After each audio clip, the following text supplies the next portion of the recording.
Bonjour, je suis Gaël Châtelain-Berry, bienvenue sur mon podcast Happy Work, le podcast qui va vous aider à vous sentir mieux tous les jours dans votre travail. Aujourd'hui, j'ai décidé de vous parler de l'entreprise idéale, rien que ça.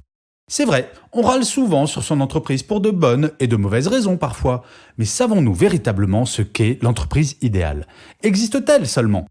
Selon une étude YouGov, seulement 3% des 18-25 ans veulent travailler dans une start-up et, selon une autre étude d'Accenture, celle-ci, seuls 25% des jeunes diplômés veulent travailler dans une grande entreprise, chiffre à peu près équivalent pour les PME.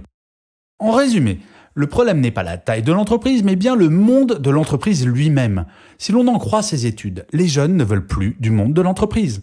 Quand on sait que plus de 85% de la population active est salariée, on voit bien le problème qui se pose et il est gigantesque. La jeune génération a été élevée par une génération qui a pris le chômage de plein fouet, découvert le stress au travail massif ainsi que le burn-out.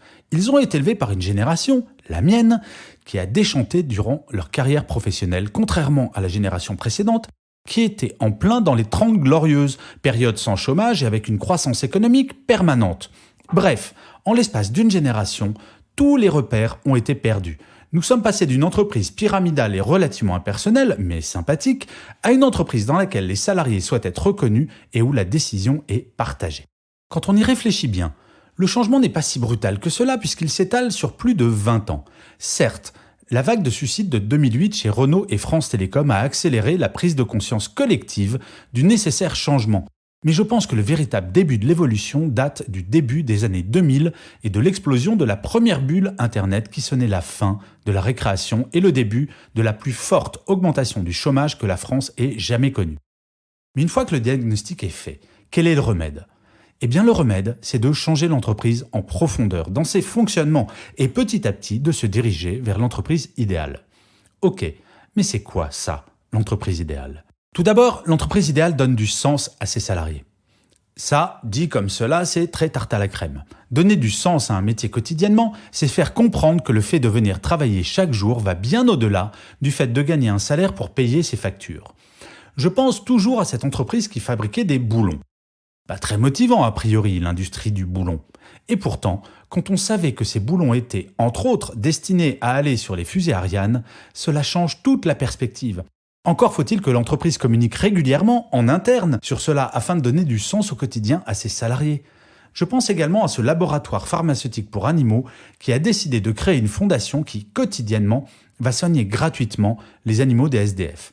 Donner du sens, c'est donner à chaque salarié une vision de l'entreprise qui va bien au-delà de son métier de base afin de pouvoir en tirer une fierté personnelle. Ensuite, l'entreprise idéale donne de la liberté à ses salariés. Il est fini le temps où l'entreprise impose des horaires et un lieu de travail. Bien sûr, tous les métiers ne sont pas concernés par cela, et un ouvrier à la chaîne devra a priori toujours se trouver devant sa chaîne pour travailler. Mais pour le reste, par le télétravail ou le flex horaire, c'est l'entreprise qui va s'adapter aux contraintes de ses salariés, et plus l'inverse. Une étude d'Opinionway a montré que 67% des salariés plébiscitaient le télétravail, mais que seuls 17% d'entre eux pouvaient en faire grâce à un accord de télétravail dans l'entreprise. Ces simples chiffres montrent que les progrès à faire restent gigantesques, mais au final, si l'on est positif, la marge de progression étant tellement importante qu'il faudra peu d'efforts pour progresser. Bien sûr, l'entreprise idéale forme ses managers, vraiment. Non, ce n'est pas pour faire la promotion de mes conférences ou de mes séminaires de management que je dis cela. Le management n'est pas ou peut enseigner dans les grandes écoles et les universités, alors que manager n'est pas une fonction, c'est un métier. Et un métier, cela s'apprend. Dans certaines entreprises, on devient manager grâce à son ancienneté. Dans d'autres, on devient manager parce qu'on est le meilleur vendeur ou le meilleur technicien. Les soft skills n'ont pas été valorisés pendant des années pour sélectionner les managers. La créativité, l'empathie, ce genre de qualités. Il est temps de remédier à cela et surtout de former les managers en poste à ces qualités. Je crois profondément que l'on ne naît pas manager, on le devient. Et ne venez pas me parler de leadership, c'est un tout autre sujet dont je pourrais probablement parler dans un autre épisode de Happy Work. Ensuite, l'entreprise idéale partage la décision. Je ne crois pas à l'entreprise libérée. Je sais, cela va en faire hurler certains. Mais autant dans une entreprise de 10 personnes, il est tout à fait possible de n'avoir aucun manager, autant passer une cinquantaine de personnes, je ne connais absolument aucune entreprise dans le monde sans aucune forme de management. Pour quelle raison ? La nature humaine fait qu'en cas de problème, il est nécessaire que quelqu'un prenne ses responsabilités et agisse. Que ce soit au niveau d'un projet ou d'une entreprise, le manager agira tel le pilote d'un avion traversant des turbulences, de façon calme et professionnelle, d'où l'importance du point précédent. Mais cela étant dit, le temps où les décisions venaient d'en haut sans aucune explication est fini. Une décision se partage, une décision doit se prendre après une discussion, ou plusieurs, avec toutes les personnes concernées.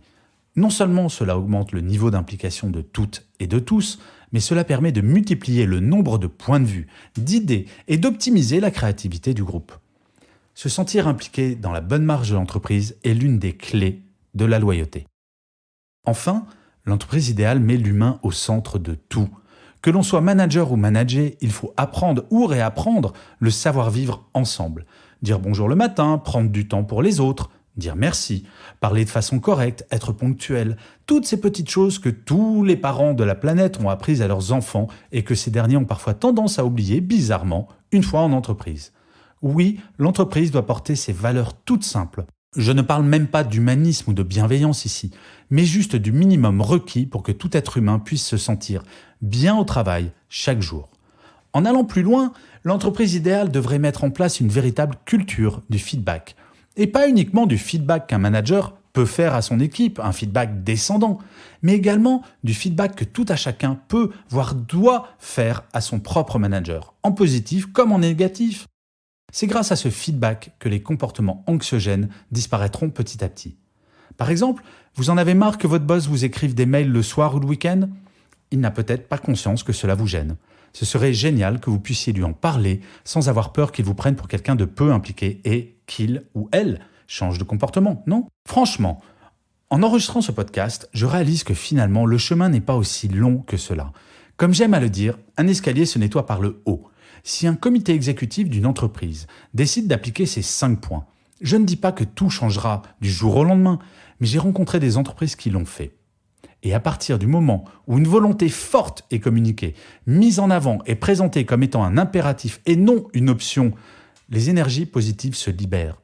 Or, une entreprise vit avant tout de l'énergie de toutes et de tous. Tout le monde a à y gagner, entreprise et salariés.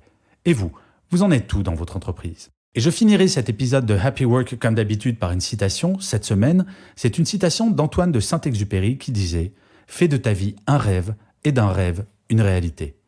Je vous remercie d'avoir écouté cet épisode de Happy Work. Je vous dis à la semaine prochaine et d'ici là, prenez soin de vous.